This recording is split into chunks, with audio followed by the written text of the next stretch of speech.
Hi hello ಎಲ್ಲರಿಗೂ ನಮಸ್ಕಾರ. ನಾನು ನಿಮ್ಮ ಸಂತೋಷ್. ಟೆಚ್ ಅಂಡ್ ಟೆಚ್ ಚಾನಲ್ಗೆ ಸ್ವಾಗತ ಸುಸ್ವಾಗತ. ಗೆಳೆಯರೇ, ಸಮುದ್ರದ ಆಳದಲ್ಲಿ ಅಡಗಿರುವ ಮತ್ತು ಕಳೆದು ಹೋದ ನಗರಗಳ ಕಥೆಗಳು ಯಾವಾಗಲೂ ನಮ್ಮನ್ನು ಆಶ್ಚರ್ಯಗೊಳಿಸುತ್ತವೆ. ಅಂತಹ ಒಂದು ನಿಗೂಢ ಮತ್ತು ರೋಮಾಂಚಕ ಕಥೆಯು ಭಾರತದ ಪಶ್ಚಿಮ ಕರಾವಳಿಯ ಅರೇಬಿಯನ್ ಸಮುದ್ರದ ಆಳದಲ್ಲಿ ಅಡಗಿರುವ ದ್ವಾರಕ ನಗರದ ಬಗ್ಗೆ ಮಾತನಾಡೋಣ. ಇದು ಕೇವಲ ಒಂದು ನಗರವಲ್ಲ, ಇದು ಹಿಂದೂ ಧರ್ಮದ ದೇವತೆಗಳಲ್ಲಿ ಒಬ್ಬನಾದ ಶ್ರೀಕೃಷ್ಣ ಪರಮಾತ್ಮನೇ ನಿರ್ಮಿಸಿದ ಸಾಮ್ರಾಜ್ಯದ ಕಥೆಯಾಗಿದೆ. ಪುರಾಣಗಳ ಪ್ರಕಾರ ಸಮುದ್ರ ತೀರದಲ್ಲಿ ಒಂದು ಅದ್ಭುತ ನಗರವಿತ್ತು. ಬಂಗಾರದ ಮನೆಗಳು, ಮುತ್ತಿನಿಂದ ಮಾಡಿದ ಗೋಡೆಗಳು, ದೊಡ್ಡ ದೊಡ್ಡ ಅರಮನೆಗಳು.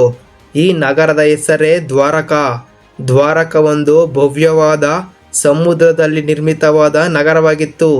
ಒಂದು ದಿನ ಇದು ಇದ್ದಕ್ಕಿದ್ದಂತೆ ನೀರಿನಲ್ಲಿ ಮುಳುಗಿದ್ದಾದರೂ ಯಾಕೆ? ಬನ್ನಿ ನೋಡೋಣ.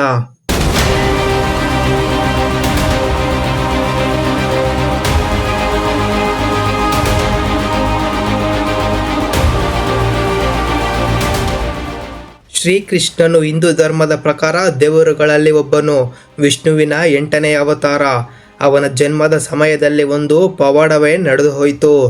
ಮಥುರ ರಾಜನಾದ ಕಂಸನಿಗೆ ತನ್ನ ಸಹೋದರಿಯಾದ ದೇವಕಿಯ 8ನೇ ಮಗುವಿನಿಂದ ತನಗೆ ಸಾವು ಸಂಭವಿಸುತ್ತದೆಂದು ಜ್ಯೋತಿಷ್ಯವಾಣಿ ಹೇಳಿದನು. ಈ ಭಯದಿಂದ ಕಂಸನು ದೇವಕಿ ಮತ್ತು ಅವಳ ಪತಿಯಾದ ವಾಸುದೇವನನ್ನು ಸೆರೆಮನೆಗೆ ಹಾಕಿದ್ದನು ಮತ್ತು ಅವರ ಮೊದಲ 7 ಮಕ್ಕಳನ್ನು ಕೊಂದನು. ಕೃಷ್ಣನು ಮಥುರ ಜೈಲಿನಲ್ಲಿ ಜನಿಸಿದ್ದನು. ಅವನ ಜನ್ಮದ ಸಮಯದಲ್ಲಿ ಜೈಲು ದ್ವಾರಕದ ಕಾವಲುಗಾರರು ನಿದ್ರೆಗೆ ಜಾರಿದ್ದರು. ಇದು ದೈವಿಕ ಹಸ್ತಕ್ಷೇಪದ ಮೊದಲ ಸೂಚನೆಯಾಗಿತ್ತು. ಆ ರಾತ್ರಿ ಯಮುನಾ ನದಿಯು ಉಕ್ಕಿ ಹರಿಯುತ್ತಿತ್ತು. ಪವಾಡ ಸದೃಷ್ಟವಾದ ನದಿಯು ವಾಸುದೇವನಿಗೆ ದಾರಿ ಮಾಡಿಕೊಟ್ಟಿತ್ತು ಮತ್ತು ಬಹು ಎದೆಯ ಸರ್ಪವು ಶ್ರೇಷ್ಠನಾಗಲು ಕೃಷ್ಣನಿಗೆ ಮಳೆಯಿಂದ ರಕ್ಷಣೆ ನೀಡಿತು. ವಾಸುದೇವನು ಕೃಷ್ಣನನ್ನು ನಂದ ಮತ್ತು ಯಶೋದೆಗೆ ನೀಡಿ ಹಿಂದಿರುಗಿದನು. ಸುಮಾರು 11 ವರ್ಷಗಳ ನಂತರ ಕೃಷ್ಣನು ಕಂಸನನ್ನು ಕೊಂದು ಮಥುರ ಜನರನ್ನು ಅವನ ದಬ್ಬಾಳಿಕೆಯಿಂದ ಮುಕ್ತಗೊಳಿಸಿದನು. ನಂತರ ಕಂಸನ ಮಾವನಾದ ಜರಾಸಂಧ ಕೃಷ್ಣನ ಮೇಲೆ ಸೇಡು ತೀರಿಸಿಕೊಳ್ಳಲು ನಿರ್ಧರಿಸಿದನು. ಜರಾಸಂಧ ಮಥುರ ಮೇಲೆ ಪದೇ ಪದೇ ದಾಳಿ ಮಾಡಿದನು. ಕೃಷ್ಣ ಮತ್ತು ಅವನ ಸೈನ್ಯವು ಪ್ರತಿ ಯುದ್ಧದಲ್ಲೂ ಗೆದ್ದರು. ಈ ನಿರಂತರ ಸಂಘರ್ಷಣಗಳಿಂದ ಮಥುರ ಸೈನಿಕರು ಮತ್ತು ಸಾಮಾನ್ಯ ಜನರ ಜೀವಹಾನಿಗೆ ಕಾರಣವಾಯಿತು. ಇದರಿಂದ ಕೃಷ್ಣನು ತೀವ್ರವಾಗಿ ನೋವುಗೊಂಡನು. ಜರಾಸಂಧ ಭವಿಷ್ಯದಲ್ಲಿ ದೊಡ್ಡ ದಾಳಿ ಮಾಡಬಹುದೆಂದು ಊಹಿಸಿ ಕೃಷ್ಣನು ತನ್ನ ಜನರನ್ನು ರಕ್ಷಿಸಲು ಬೇರೆ ಕಡೆಗೆ ಹೋಗಲು ನಿರ್ಧರಿಸಿದನು. ಕೃಷ್ಣನು ಮಥುರದ ಸಂಪೂರ್ಣ ಜನಸಂಖ್ಯೆಯನ್ನು ಪಶ್ಚಿಮ ಕರಾವಳಿಯಲ್ಲಿರುವ ದ್ವಾರಕ ಎಂಬ ಹೊಸ ನಗರಕ್ಕೆ ಸ್ಥಳಾಂತರ ಮಾಡಲು ನಿರ್ಧರಿಸಿದನು. ಸಾಮಾನ್ಯವಾಗಿ ಯುದ್ಧ ಭೂಮಿಯಿಂದ ಓಡಿದವನನ್ನು ಹೇಡಿ ಎಂದು ಕರೆಯುತ್ತಾರೆ. ಆದರೆ ಕೃಷ್ಣನು ತನ್ನ ಜನರ ಸುರಕ್ಷತೆಗಾಗಿ ತನ್ನ ಖ್ಯಾತಿಯನ್ನು ತ್ಯಾಗ ಮಾಡಲು ಸಿದ್ಧನಾಗಿದ್ದನು.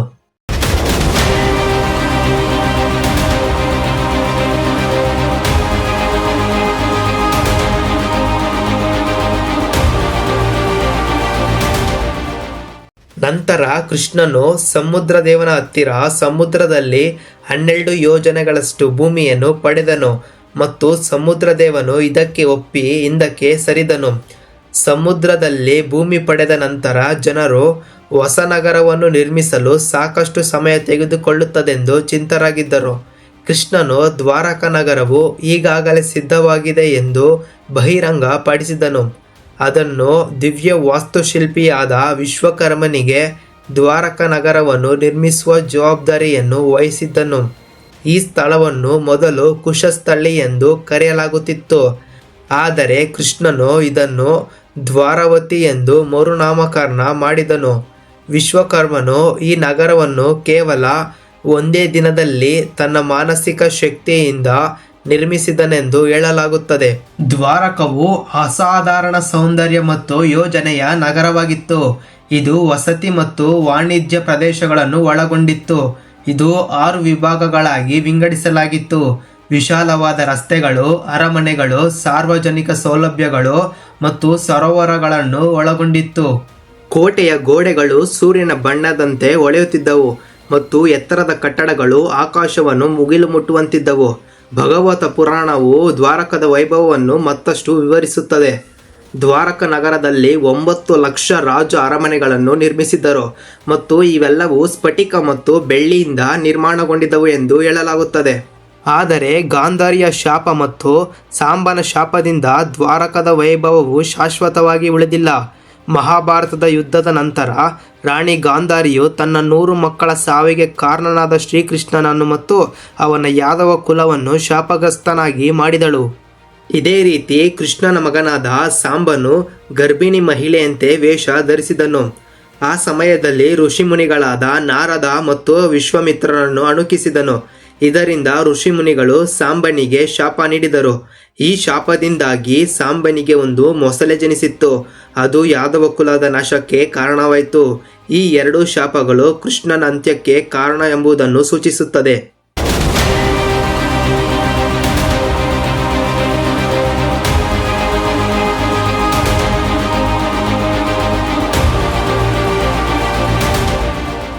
ಯಾದವರ ನಾಶದಿಂದ ತೀವ್ರವಾಗಿ ದುಃಖನಾದ ಶ್ರೀಕೃಷ್ಣನು ಕಾಡಿಗೆ ಹೋದನು.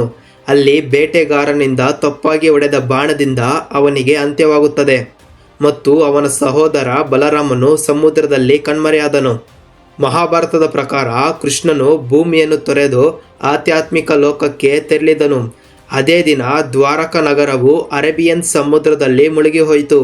ಕೃಷ್ಣನ ಹೆಸರು ಮತ್ತು ಕೀರ್ತಿ ಇಂದಿಗೂ ನಮ್ಮ ಮನಸ್ಸಿನಲ್ಲಿ ಮಿನುಗುತ್ತಿದೆ. ಅವನು ಕಲಿಸಿದ್ದ ಪಾಠ ಒಂದೇ: ಧರ್ಮವೇ ದೊಡ್ಡದು, ಪ್ರೀತಿ ಶಾಶ್ವತ, ಸತ್ಯವೇ ಶಕ್ತಿ. ಹೀಗಾಗಿ ಕೃಷ್ಣನ ಕತೆ ಅಂತ್ಯವಾದರೂ ಅವನು ಬಿತ್ತಿದ ಬೆಳಕು ಎಂದಿಗೂ ನಾಶವಾಗುವುದಿಲ್ಲ. ಈ ವಿಡಿಯೋ ನಿಮಗೆ ಇಷ್ಟವಾದರೆ ದಯವಿಟ್ಟು ಲೈಕ್ ಮಾಡಿ, ನಿಮ್ಮ ಸ್ನೇಹಿತರೊಂದಿಗೆ ಹಂಚಿಕೊಳ್ಳಿ ಮತ್ತು ನಮ್ಮ ಚಾನಲನ್ನು ಸಬ್ಸ್ಕ್ರೈಬ್ ಮಾಡಲು ಮರೆಯಬೇಡಿ. ಮುಂದಿನ ವಿಡಿಯೋದಲ್ಲಿ ಸಿಗೋಣ. ಅಲ್ಲಿವರೆಗೂ ನಮಸ್ಕಾರ.